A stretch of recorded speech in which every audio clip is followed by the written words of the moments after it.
नमस्कार। आज हम आपको जामवंत जी के संक्षिप्त परिचय से अवगत कराएंगे। जामवंत जी को लेके बहुत से लोगों के मन में सवाल उठते हैं। जामवंत जी ऐसे क्यों दिखते हैं? जामवंत जी कौन थे? जामवंत जी का जन्म कैसे हुआ? जामवंत जी की माता कौन थी? जामवंत जी का बल कितना था? जामवंत जी ने इतने शक्तिशाली होते हुए भी खुद समुंदर क्यों नहीं लांघा? जामवंत जी श्री कृष्ण को कैसे मिले? जामवंत जी कब तक जिंदा रहे? तो चलिए शुरू करते हैं। जामवंत जी को कौन नहीं जानता? जामवंत जी रामायण के मुख्य पात्रों में से एक हैं। जैसे आज के समय में युद्ध के आर्मी चीफ से पूछकर सारे निर्णय लिए जाते हैं, उसी तरह त्रेता युग में जब प्रभु श्री राम और रावण का युद्ध हो रहा था, तो सीनियर सलाहकार और परम ज्ञानी जामवंत जी को पूछकर ही सारे निर्णय लिए जाते थे। आजकल की सामान्य भाषा में कहें तो राम जी की सेना में उन्हें सेना प्रमुख सीनियर पद मिला हुआ था। जामवंत जी का जन्म अग्निपुत्र के रूप में हुआ था। जामवंत जी की माता एक गंधर्व कन्या थी। जब राजा बलि का शासनकाल चल रहा था और देवासुर संग्राम के समय देवताओं की सहायता के लिए इनका जन्म हुआ था। इनकी पत्नी का नाम जामवंती था।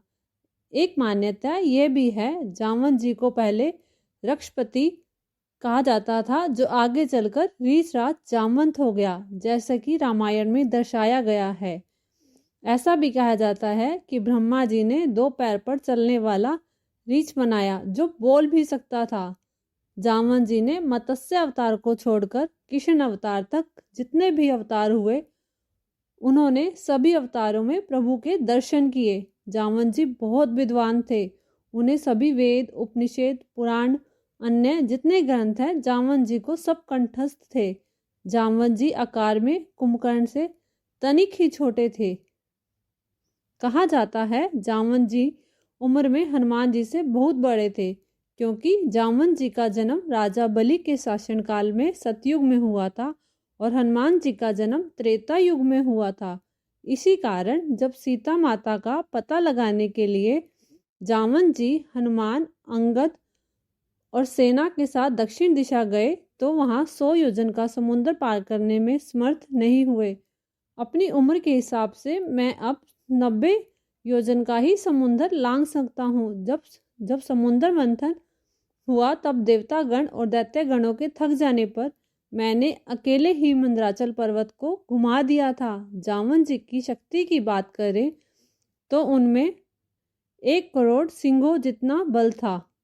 उन्होंने पवन पुत्र हनुमान को उनकी शक्ति याद दिलाई, जिससे हनुमान जी 100 योजन का समुद्र लांघकर लंका पर जा सके। हनुमान जी को अपनी शक्तियां याद नहीं थी। इसके बारे में पूरी जानकारी हम आपको अगली वीडियो में देंगे। जामवंत जी ने रावण और मेघनाथ को युद्ध में मूर्छित कर गिराया था और अन्य राक्षसों को मार गिराया था।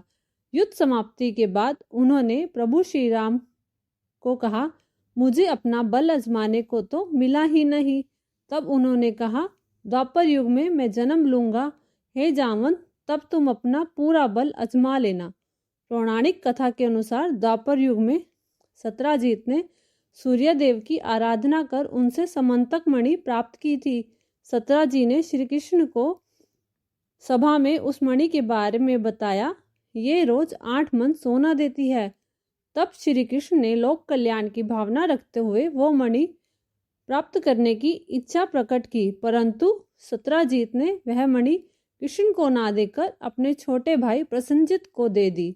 एक दिन वह गले में मणि डालकर जंगल में शिकार करने गया। वहां एक शेर ने उसको मार दिया। उसके बाद रीछराज जामवंत ने शेर के पास से मणि देखी, तो उन्होंने शेर को मारकर वो मणि ले ली और गुफा में जाकर अपनी कन्या जामवंती को दे दी। इधर जब प्रसन्नजित घर नहीं लौटा, तो सत्यजीत ने श्री कृष्ण पर आरोप लगाया कि उनको मणि नहीं दी, इसलिए उन्होंने मेरे भाई को मारकर उसे मणि ले ली। इस झूठे कलंक से बचने के लिए श्री कृष्ण सेना लेकर अपने साथियों के साथ जंगल गए। वहां उन्होंने प्रसन्नजित को मरा हुआ पाया और रीछ के पंजों के निशान देखे जो शेर को घसीटते हुए ले जाते हुए थे। तब श्री कृष्ण उन पंजों के निशान के साथ गुफा के बाहर तक पहुंच गए।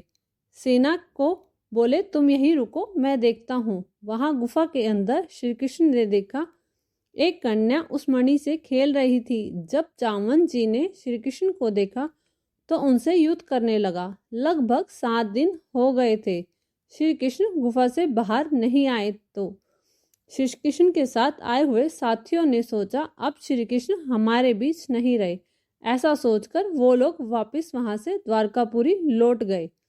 इधर 21 दिन होने के बाद भी रीछ जामवंत श्री कृष्ण को पराजित नहीं कर सके थे। अपने आप को युद्ध में हारता हुआ देखकर तब उन्होंने प्रभु श्री राम को पुकारा। तब श्री कृष्ण जी राम अवतार में प्रकट हुए। उसके बाद जामवंत जी ने युद्ध का समर्पण कर दिया और तब प्रभु श्री राम ने कहा, रीछ जामवंत, मैंने अपना वचन पूरा किया।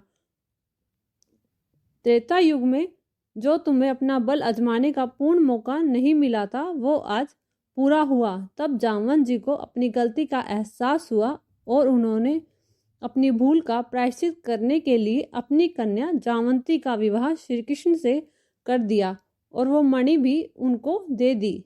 ऐसी मान्यता है जामवंत जी ने मध्य प्रदेश के रतलाम जिले में एक जमुथन नगर बसाया था, जहां पर एक गुफा देखने को मिलती है जिसे जामवंत गुफा कहा जाता है, जहां आज भी रीछ आते हैं। जामवंत जी की तपोस्थली जम्मू कश्मीर के जम्मू नगर के गुफा मंदिर को कहा जाता है। द्वापर से त्रेता युग तक उन्होंने भगवान की प्रतीक्षा की थी।